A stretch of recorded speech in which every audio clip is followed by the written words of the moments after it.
Hi, I'm Carrie, and welcome to Gloriously Gluten-Free. Today I'm going to show you how to make apple stuffed pork chops. First we're going to start with about 2 teaspoons of vegetable oil in a frying pan, and we're going to allow it to warm up. And then we're going to take our pork chops, which the bones have already been removed, and I've already removed the fat, and I've seasoned it with salt and pepper on both sides. Now that the pan is hot, we're going to put in the pork chops and allow them to brown for 5 minutes on each side.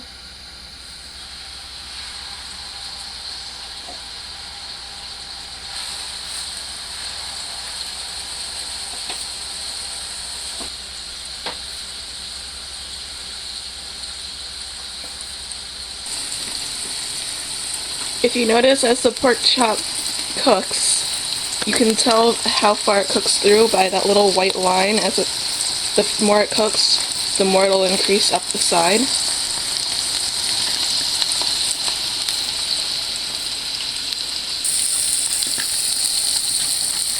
It's been 5 minutes, and now we're going to flip the pork chops.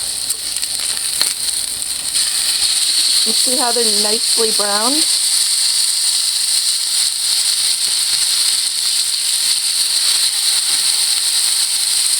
They have a nice golden ring around. I flipped the pork chops, and now I'm going to allow them to cook for about 5 minutes just so that they can brown on the other side. And then we'll pull them out of the pan. It's okay if they're not cooked completely through, because we will be putting them back in the pan later. Nom nom nom. Now I'm going to pull the pork chops out of the pan.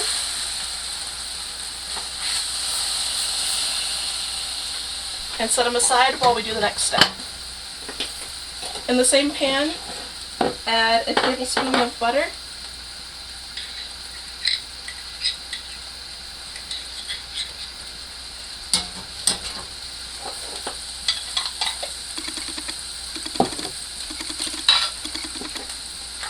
swirl the butter around a little bit just so it coats the pan.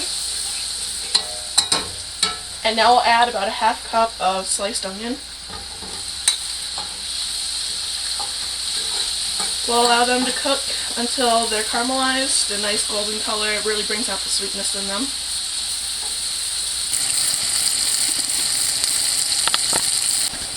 Now that the onions are partially caramelized, I'm going to add apples.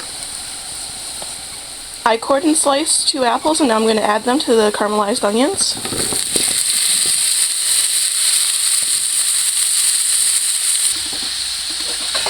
Now I'm going to cover it and allow it to cook for about 5 more minutes.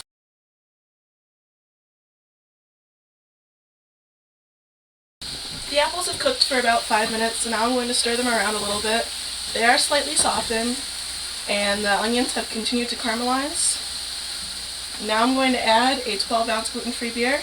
The good thing about cooking the beer is that the alcohol cooks out, but if you are concerned, you could substitute apple cider or apple juice or even chicken broth. Now I'm going to put the pork chops back into the pan.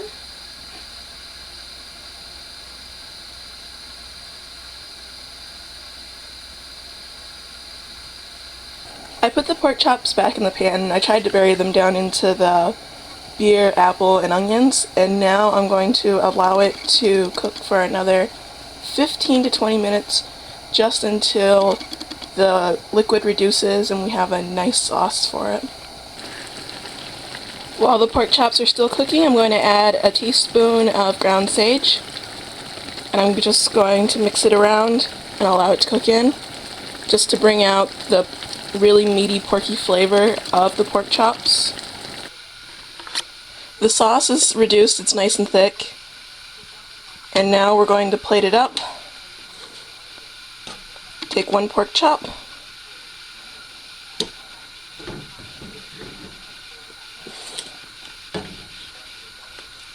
and then a couple spoonfuls of apple right over the top.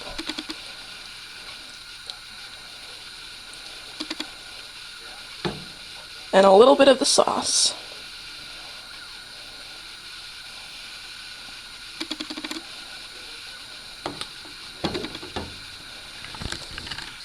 This has been an episode of Gloriously Gluten-Free Apple Stuffed Pork Chop. Tune in next week when I show you how to make a meat lover's pizza.